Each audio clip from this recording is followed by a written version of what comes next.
বিশ্বে মার্কিন আধিপত্য বিস্তার বিষয়ে বাইডেনের ডেমোক্রেট এবং ট্রাম্পের রিপাবলিকান শিবিরের নীতি নিয়ে বলতে একটি উদাহরণ দেয়া যাক। বাইডেনের যুক্তরাষ্ট্র চীনকে আটকাতে বাংলাদেশের সেন্ট মার্টিন নিয়ে যতটা আগ্রহী, ট্রাম্পের যুক্তরাষ্ট্র সেই একই চীনকে আটকাতে কি সেন্ট মার্টিনেই সেনাঘাঁটি করতে চাইবেন? ট্রাম্পের আগের শাসন যারা গভীরভাবে পর্যবেক্ষণ করেছেন তার উত্তর হবে না। ভারতের চোখ দিয়ে বাংলাদেশকে না দেখার যে নীতি নিয়েছিল বাইডেন প্রশাসন, সম্ভবত ট্রাম্পের নতুন প্রশাসন সরে আসতে পারে নতুন নীতি থেকে।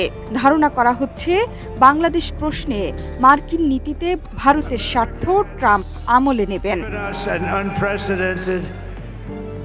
নিজেদের আধিপত্য বজায় রাখতে দেশে দেশে মার্কিন সামরিক ঘাঁটি গড়ে তুলেছে মার্কিন যুক্তরাষ্ট্র। প্রায় ৮০টি দেশে ৭৫০টি ঘাঁটি আছে যুক্তরাষ্ট্রের। সেই যুক্তরাষ্ট্রে ক্ষমতার পালাবদল ঘটা মানে বৈশ্বিক রাজনীতি এবং অর্থনীতিতে বড় ধরনের প্রভাব পড়া। তাহলে ভবিষ্যতে কি ঘটতে চলেছে আর অতীতে বাইডেন প্রশাসনের মূল নীতিগুলো এক নজরে দেখে নেওয়া যাক। মূলত বাইডেন প্রশাসন বৈশ্বিক রাজনীতিতে মার্কিন আধিপত্যবাদ বজায় রাখতে চেয়েছেন দেশে দেশে অস্থিরতা, যুদ্ধ এবং ভূমির ওপরে। এমনকি রাশিয়া ইউক্রেন যুদ্ধ, গাজা যুদ্ধ থেকে শুরু করে যুদ্ধে উস্কানোর মতো কাজগুলোই বেশি করেছে ডেমোক্রেট শিবির। দেশে দেশে সামরিক অস্ত্র বিক্রি, সাহায্যের কারণে অভ্যন্তরীণভাবে মূল্য বৃদ্ধিতে জর্জরিত ছিল যুক্তরাষ্ট্র। নিজের ক্ষমতাচ্যুতির পেছনেও সেন্ট মার্টিন প্রসঙ্গ টেনে যুক্তরাষ্ট্রকে দোষারোপ করেছেন শেখ হাসিনাও। বিশ্বজুড়ে অস্থিতিশীল পরিস্থিতির জন্য বাইডেন প্রশাসন থেকে মুখ ফিরিয়ে নিয়েছে মার্কিন জনগণ। আর এই সুযোগটাই কাজে লাগিয়েছে রিপাবলিকান শিবির। এর মধ্যে ৩টি গুরুত্বপূর্ণ বিষয়ে জোর দেয় রিপাবলিকানরা: মূল্যবৃদ্ধি, অভিবাসন সমস্যা, মধ্যপ্রাচ্য ও ইউক্রেন যুদ্ধ পরিস্থিতি। বাইডেন যুদ্ধ বন্ধের প্রতিশ্রুতি দিয়েছেন, বলেছেন ক্ষমতায় বসার ২৪ ঘন্টার মধ্যেই বন্ধ করে দেবেন রুশ ইউক্রেন যুদ্ধ।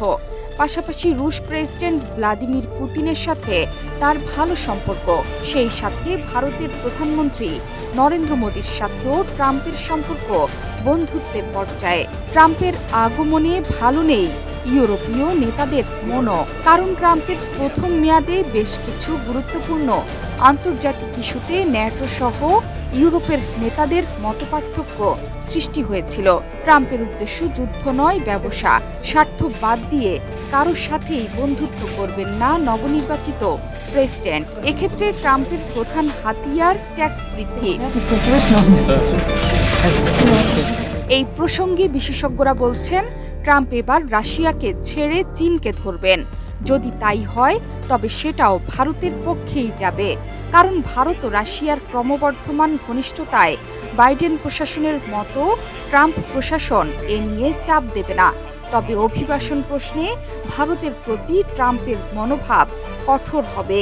একটা বিষয় নিশ্চিত, ভারতের রাজনীতিতে কি হচ্ছে তাতে তার কিছুই যায় আসে না।